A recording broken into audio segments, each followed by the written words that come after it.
Informação especializada, influente e confiável. Podcast MIT Technology Review Brasil.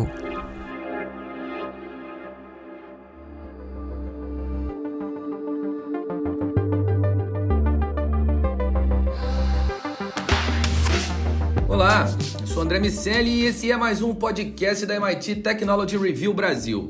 Hoje eu, Rafael Coimbra e Carlos Aros vamos falar sobre o metaverso. A gente vai debater essa nova realidade, o lançamento dos óculos pelo Facebook em parceria com a Ray-Ban e o que mais vem pela frente. Antes da gente começar, eu quero lembrar que esse podcast é um oferecimento do SaaS e da Salesforce. Rafa Coimbra, segundo a Wikipedia, metaverso é a terminologia utilizada para indicar um tipo de mundo virtual que tenta replicar a realidade através de dispositivos digitais. É um espaço coletivo e virtual compartilhado, constituído pela soma de realidade virtual, realidade aumentada e internet. O Second Life, lá de 2003, talvez tenha sido o primeiro grande exemplo dessa história. Hoje a gente tem Roblox, Fortnite e uma série de projetos que vão disputar essas realidades paralelas que nos serão apresentadas. Rafa, além desse mundo aqui, aonde mais você pretende passar um tempo e por quê? Eu pretendo passar 24 horas por dia no metaverso, assim que isso for possível, mas da maneira que eu entendo que seja o caminho natural das coisas. É preciso, André, a gente deixar bem claro que houve uma evolução. Você está falando aí do Second Life, que já tem aí seus 20 anos. Antes disso, já tinha esse conceito ali nos anos 90 de algo como se fosse, para muita gente, um espelho. Então você sai da sua vida aqui real, entra naquele ambiente virtual e esses dois mundos, eles não se comunicam de maneira tão interessante quanto eu acho que poderia. Por quê? Porque você vai, né? Vamos pegar um jogo, Second Life. Para quem não lembra do Second Life, você tinha ali uma identidade, um avatar, tinha um mundo todo digital, como se fosse um jogo. E você interagia por ali. Mas aquele mundo só existia digitalmente. O metaverso que a gente está falando agora, por conta da evolução tecnológica, ele é um casamento do mundo real com o mundo digital. Ações que você eventualmente faz ali no mundo virtual têm consequências no mundo real e vice-versa. É mais do que uma replicação, um espelhamento, uma extensão. A ideia, a gente ainda não chegou lá, mas a ideia é que haja uma fusão e que você, por exemplo, usando óculos de realidade aumentada, você está olhando uma rua e de repente você tem ali uma camada de informação digital, você dá um comando, por exemplo, para comprar um sanduíche aqui no seu ambiente virtual e chegue na sua casa um sanduíche de maneira real. É essa fusão, eu estou insistindo nessa palavra, que eu acho que vai ser o grande salto. A gente não tem, a gente, por enquanto, ainda está nessa divisão. Mas no momento em que isso chegar e quando a gente não perceber a diferença entre esses dois mundos, ou souber que existe ali uma diferença, mas isso não tiver tanta importância, aí sim a gente vai chegar no tão sonhado metaverso. O nosso mundo vai se expandir, porque, obviamente, no digital tem infinitas possibilidades a serem exploradas, e aí essa comunicação ela vai ser muito mais fluida. A questão está na invisibilidade. Assim como a energia elétrica passou a fazer parte do nosso dia a dia, a conexão com a internet, a gente não faz mais, não toma mais a ação de se conectar, né? Naquele primeiro momento, a gente discava para uma BBS, depois a gente ligava o computador e ele já estava conectado através de uma banda larga. Agora a gente já tem dispositivos conectados o tempo inteiro e aos pouquinhos esse processo de conexão foi se tornando invisível. A ideia é que essa nossa conexão com o metaverso também se torne invisível, seja fluida. É exatamente como o Rafa mencionou. Nesse ponto, é claro que nos vão ser apresentadas realidades diferentes, alternativas para esse metaverso, como, por exemplo, o Roblox, o Fortnite, a estratégia anunciada do Mark Zuckerberg de ter uma alternativa através do Facebook, que não sei se vai deixar de ser uma rede social ou se vai criar um novo produto, mas que ele já disse que quer jogar esse jogo, mas a gente vai ter ali alternativas de conexão, onde naturalmente vamos nos desconectar ou do nosso mundo e não desconectar, mas vamos estender o nosso mundo a esses aplicativos e soluções tecnológicas. Carlos Aros, na semana passada o Facebook lançou os seus novos óculos, o Ray-Ban Stories, que custa aí $300. Os usuários eles podem usá-los para gravar e compartilhar imagens e vídeos curtos, ouvir músicas, podem até atender chamadas, eles servem como celulares. As pessoas que comprarem esses óculos em breve poderão usá-los em espaços públicos, vão poder fotografar, gravar tudo, vão poder usar o View, que é o novo aplicativo do Facebook, para classificar e enviar conteúdo. E a gente conversou, quando virou a chave, um pouco sobre isso.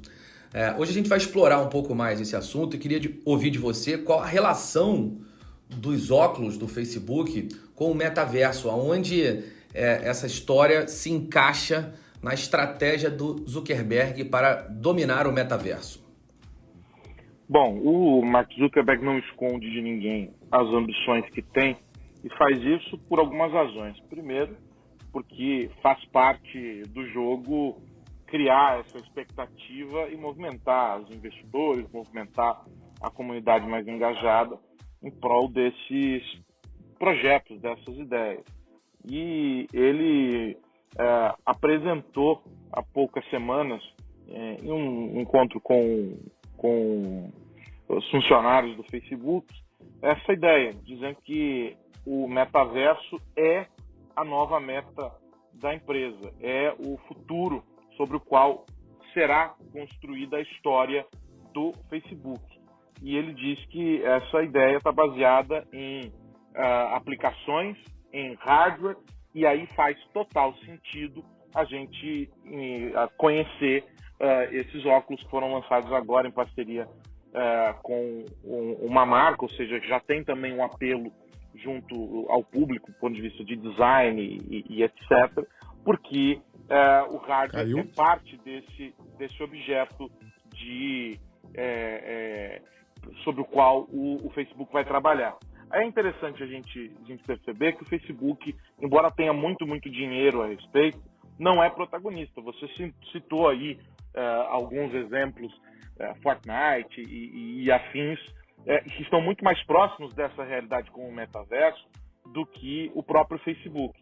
Mas é curioso a gente perceber que o Facebook tem uma comunidade bastante engajada e tem ferramentas esparramadas em diferentes momentos, não é? E que se conectam com diferentes momentos da vida das pessoas. E a ideia, portanto, é criar exatamente esse ponto de intersecção que o Rafa comenta, essa fusão entre o que é o físico e o que é esse espaço virtual para que as pessoas possam se conectar.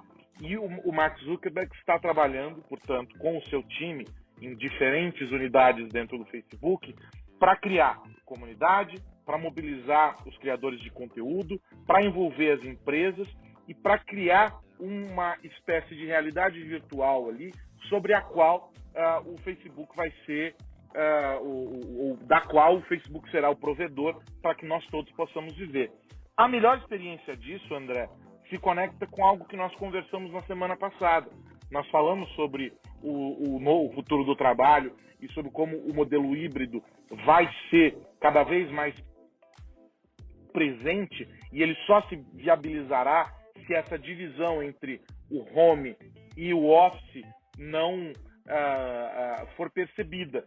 E a ideia já foi mostrada para um grupo de jornalistas em uma experiência que o Facebook fez, mostrando aquele Facebook Workrooms, que são as ferramentas para trabalho. Eu acho que o Facebook está fazendo um caminho interessante, mas eu não sei se com tudo que acontece, com todo o desgaste que o Facebook tem, as pessoas vão estar interessadas em viver também uma vida digital lá dentro, ou num ambiente virtual lá dentro, uma vez que o Facebook já incomoda sendo só uma interface. Tem um desafio adicional, Aros, que será que o Facebook vai conseguir criar uma nova internet? Porque a grande questão é, ok, a empresa está fazendo esse esforço, está começando ali pelo trabalho, o ambiente de trabalho, pegando, inclusive, surfando nessa nossa nova era de trabalho híbrido, mas se a gente quiser realmente esse grande metaverso universal, espalhado 24 horas por dia na nossa vida, das duas uma. Ou o Facebook vai ter que ter capacidade para criar 100% esse universo, por isso que eu estou chamando de uma nova internet, ou seja, o protocolo Facebook do metaverso vai dominar o mundo, todo mundo teria que embarcar nele, ou não. Ou a gente vai precisar de um reforço externo de outras empresas para que se crie, vamos chamar assim, uma espécie de um consórcio, uma nova linguagem, uma nova plataforma, onde não só o Facebook, ele pode até ser protagonista, ter a maior participação no mercado, mas também outras empresas embarcarem. Eu acho que essa é uma solução mais interessante, porque, caso contrário, o Facebook, na minha avaliação, por mais grana que exista, por mais vontade, não, e obviamente, inserindo esses elementos que o Aros colocou aqui, até da desconfiança da empresa, ela não vai ser capaz sozinha de criar uma plataforma universal. É um projeto ambicioso demais. Ela não conseguiu fazer isso na internet, apesar de ser ainda a maior rede social do mundo, e acho que num desafio muito mais complexo, envolvendo muito mais tecnologias, né? Todo mundo teria que usar os óculos do Facebook, os equipamentos, os protocolos, os softwares, as aplicações, tudo teria que rodar ali dentro. Não acho que esse seja o caminho mais viável. De qualquer maneira, o Facebook, sem dúvida, vai ser a empresa que dará o pontapé, já está dando esse pontapé inicial e vai provavelmente provocar o resto do mundo a embarcar com mais velocidade nesse universo. Até porque essa ideia de um consórcio, eu gostei dessa expressão, para fundar o metaverso, ela também está associada a um comportamento das pessoas na rede, né? Se a gente for pegar os exemplos hoje que melhor se destacam, eles estão segmentados por interesses, mesmo dentro do entretenimento. Boa parte deles nasce já a partir de uma premissa da gamificação, dentro de uma realidade em que há um interesse específico de um determinado grupo para estar dentro daquela plataforma. Portanto, faria sentido. O Workroom, por exemplo, poderia atender a uma demanda corporativa, um outro atenderia a uma demanda de um outro grupo interessado por qualquer outra coisa, e por aí vai. E aí, partindo dessa lógica de aproximar os interesses e fazer com que essas comunidades dialoguem, tenham objetos em comum. E aí sim faria sentido. Eu também não vejo, por mais que o Facebook tenha dinheiro, todo esse potencial concentrado em uma única mão.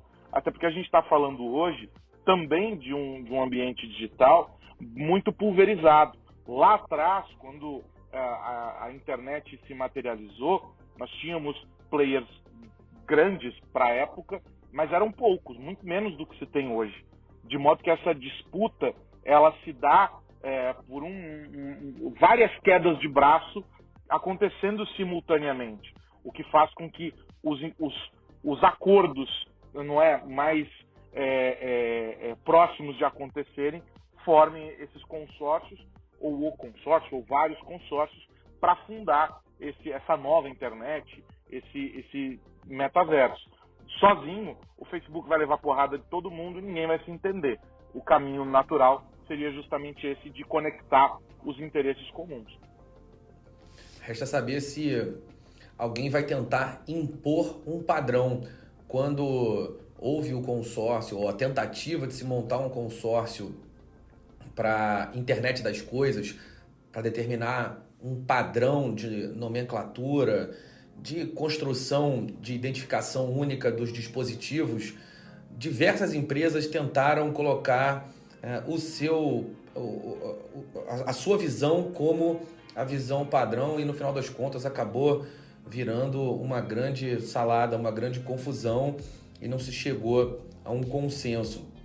eu vejo com muito ceticismo a ideia de um único consórcio. Talvez a gente vá ver alguns consórcios diferentes, algumas propostas. Tem toda a questão geopolítica que deverá ser acomodada. Certamente, Estados Unidos e China vão brigar pelos seus metaversos. Certamente também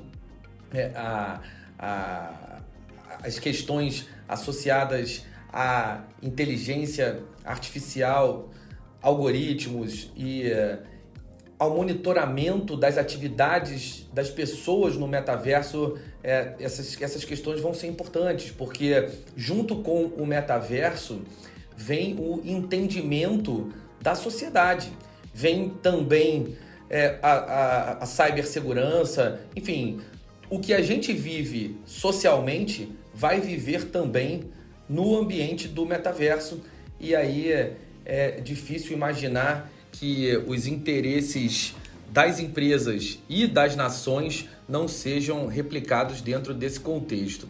E sem levar em conta, André, desculpa, mas sem levar em conta, nessa nossa discussão aqui, que é uma proposta de consolidação do metaverso, ou de vários deles, aí por meio desses consórcios e tudo mais, dessas iniciativas, tendem também a acentuar uma desigualdade que já existe hoje no modelo tradicional de digitalização dos nossos hábitos, da nossa vida, né? Aqueles que estão desconectados daqueles que estão conectados. E a gente está partindo agora para um terceiro grupo, aqueles que já vivem uma experiência digital de imersão completa. O cara já está num outro nível, estará em um outro nível quando o mercado, ou seja, as empresas, as organizações, né, essa presença do Estado, de alguma maneira, tudo isso se materializa no metaverso. A gente passa a ter o quê? Um gap ainda maior entre esses grupos. Ou seja, a gente também vai falar sobre uma desigualdade do ponto de vista de inclusão digital e afins muito maior. E essa é uma questão que precisa ser observada também, porque é preciso fazer também contrapesos para tudo isso. Sem dúvida. Nosso colunista Guilherme Ravache, que é empreendedor, consultor digital e jornalista, escreveu um artigo aqui para a MIT Technology Review Brasil que bombou. A gente pediu para ele falar um pouco sobre o artigo, que é sobre o metaverso. Ele descreve muito bem o que deve acontecer e conceitua o metaverso também. Vamos ouvir o Ravache. Olá, eu sou Guilherme Ravache, colunista da MIT Technology Review.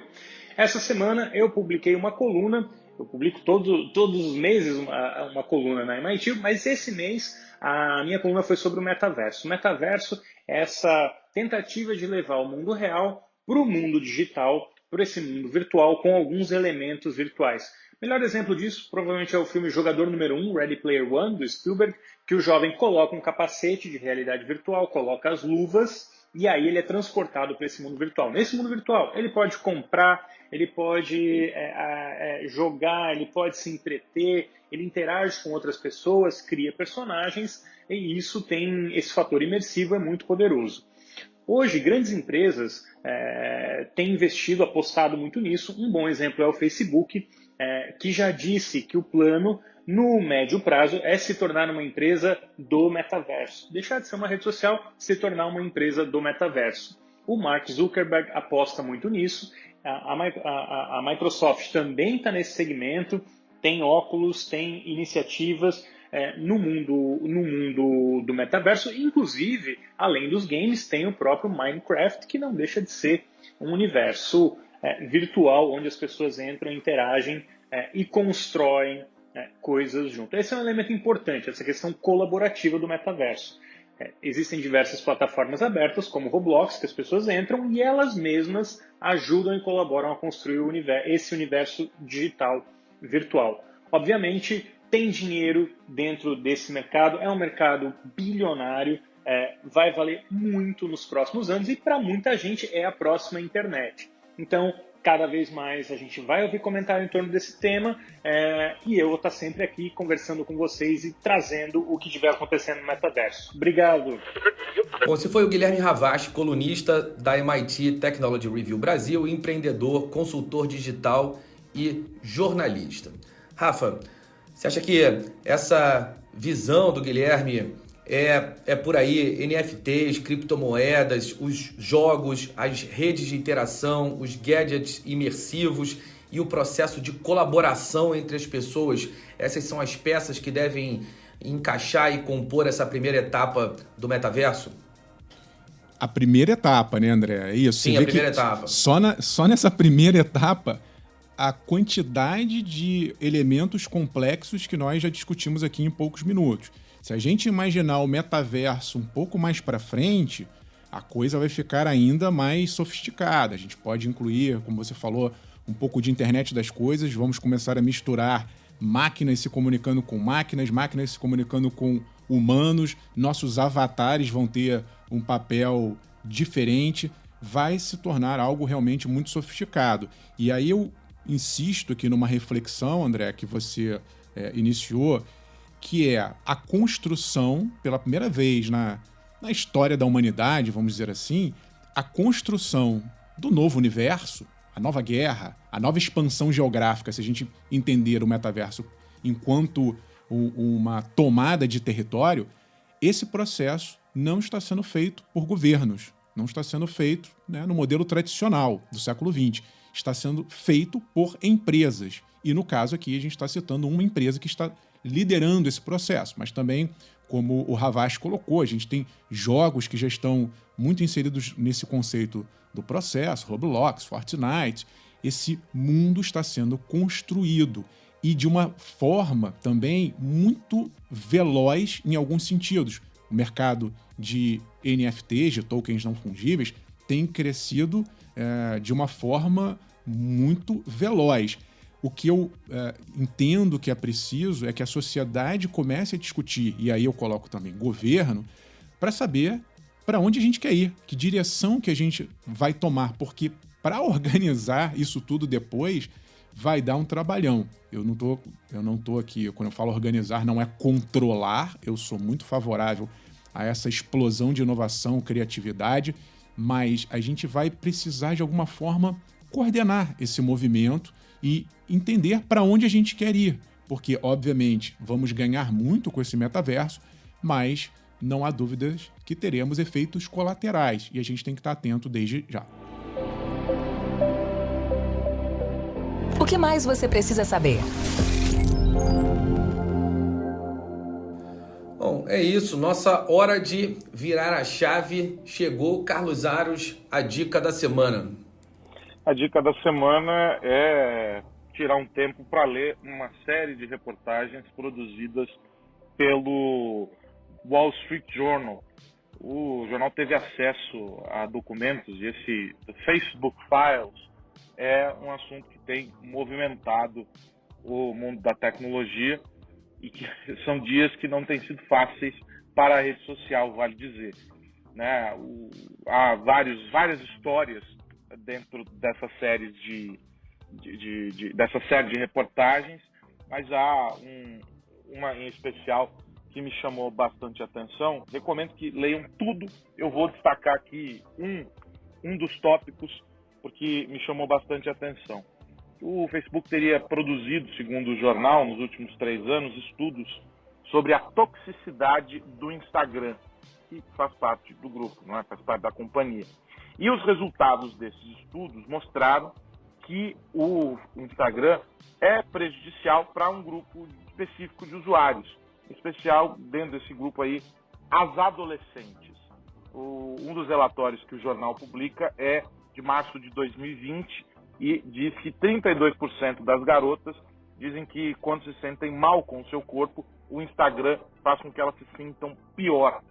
Outros estudos já haviam sido feitos, eu recomendo inclusive os trabalhos do professor Cristiano Nabuco, do IPQ em São Paulo, que tratam do impacto das redes sociais sobre os jovens, e em especial esse grupo das adolescentes.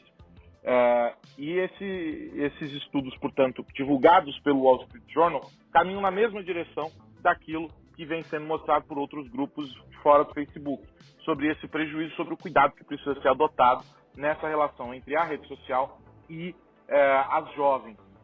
Só que os estudos que agora foram divulgados, eles vão na mão oposta àquilo que o Mark Zuckerberg, fundador do Facebook, e o Adam Mosseri, que é o executivo responsável pelo Instagram, manifestam, que eles vêm defendendo ao longo desses últimos anos. Essa investigação sobre o Instagram é o segundo ponto aí dessa série e mostra que há muita coisa dentro da organização e daquilo que é colocado como produto que mesmo internamente não passa nos critérios aí que deveriam ser submetidos para o desenvolvimento desses produtos, para criar uma comunidade saudável. Se a gente for lembrar, o Instagram lançou algumas ferramentas ao longo dos últimos anos, a história dos likes, enfim, uma série de questões, campanhas envolvendo o uso dos filtros e etc. Mas nada disso acabou entrando no centro da questão, que é o quanto esse mergulho nas plataformas é nocivo para um grupo ainda em desenvolvimento, para um grupo ainda em formação, o caso dos adolescentes. Dá para traçar um paralelo também com o caso do TikTok e o uso de inteligência artificial com filtros no rosto e afins. São duas plataformas que se assemelham em alguns aspectos e que podem gerar, de alguma medida, como os estudos vêm mostrando, e esse divulgado pelo Wall Street Journal, feito dentro de casa pelo Instagram, podem causar impactos profundos aí na formação e no desenvolvimento desses jovens. O Facebook, portanto, ao manter as coisas como estão, olhando apenas o resultado lá na frente, negligenciou os dados que a própria companhia já tinha em mãos. Há outras histórias nessa reportagem, como um grupo especial de usuários dentro da plataforma que não estão sujeitos às mesmas sanções que os demais. Enfim, tem coisas interessantes aí e que justificam o que eu disse há pouco tempo aqui nessa nossa conversa sobre o tanto de desconfiança que existe a respeito da postura e da atuação do Facebook.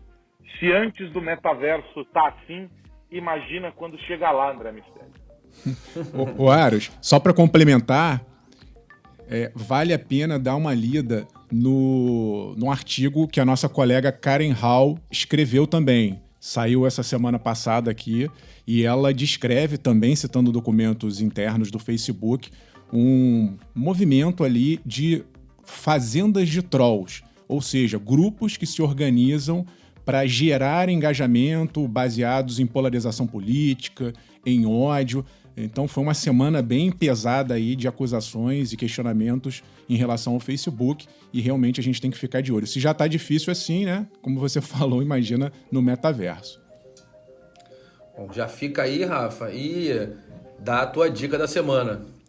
André, tô de olho na guerra das câmeras. Foi interessante essa semana que passou, porque primeiro teve um lançamento aí do iPhone 13, com recursos bem surpreendentes de fotografia, vídeo, já dá para filmar em altíssima resolução, fazer um bando de ajustes, estilos. E nessa semana também teve um anúncio da Canon de uma câmera nova, li alguns artigos dizendo que é uma coisa surpreendente do ponto de vista profissional, e a GoPro Hero 10, que vem no seu novo modelo, com também melhora de qualidade de imagem, estabilização, etc.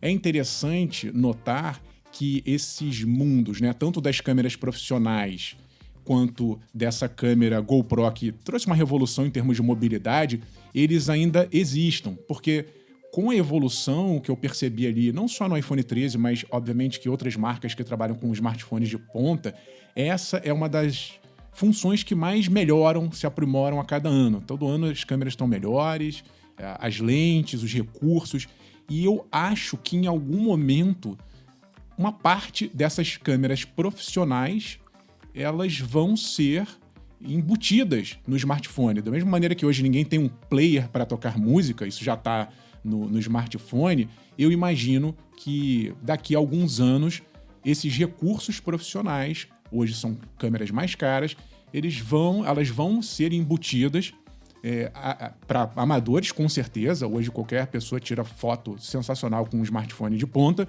mas eu imagino que daqui a pouco também essas tecnologias tipo a estabilização, isso vai estar embarcado em smartphone. E se eu tivesse nesse setor, nesse segmento de câmeras profissionais, eu estaria um pouquinho preocupado e já pensando aí numa mudança de rumos, porque os smartphones, na minha visão, vão engolir uma grande fatia desse mercado profissional e semiprofissional. Tô contigo, Rafa. Eu também estaria preocupado. Bom, a gente está chegando ao final, mas antes de ir, eu quero lembrar que esse podcast é um oferecimento do Size e da Salesforce, e também quero te convidar a entrar para a nossa comunidade. Vai lá em www.mittechreview.com.br/assine. Rafa Coimbra, até semana que vem. Abraço, André, Aros e a todos que nos ouvem. Fica aqui a minha recomendação, se você curtiu esse e outros assuntos, né? A gente falou muito hoje aqui sobre metaverso. No nosso canal no YouTube tem vídeo falando de metaverso, de NFT, de óculos do Facebook. Tá tudo lá, e se você quiser sugerir alguma coisa interessante também, mande a sua opinião pra gente, que a gente está sempre atento no que você diz. Carlos Aros, grande abraço. Um abraço para você, André Miceli, um abraço, Rafa, e a minha recomendação é pela leitura dos 2 artigos do Guilherme Ravache, um de maio e outro agora, desta semana, agora em setembro, falando sobre o metaverso. Eles são complementares e ajudam a entender um pouco mais sobre essa história que a gente discutiu aqui no programa de hoje, e evidentemente não só estando no nosso site, não só esses artigos, mas todos os outros. Tem sempre muito assunto bacana que faz a gente refletir muito sobre essa relação diária que a gente tem com a tecnologia. É isso. Assina lá a nossa newsletter e acompanhe os nossos canais nas redes sociais no @MIT-TechReviewBR. Meus amigos, semana que vem tem mais podcast da MIT Technology Review Brasil para a gente falar sobre tecnologia, negócios e sociedade. Um grande abraço para todo mundo. Tchau, tchau. Você ouviu o podcast MIT Technology Review Brasil, apresentado por Tech Institute.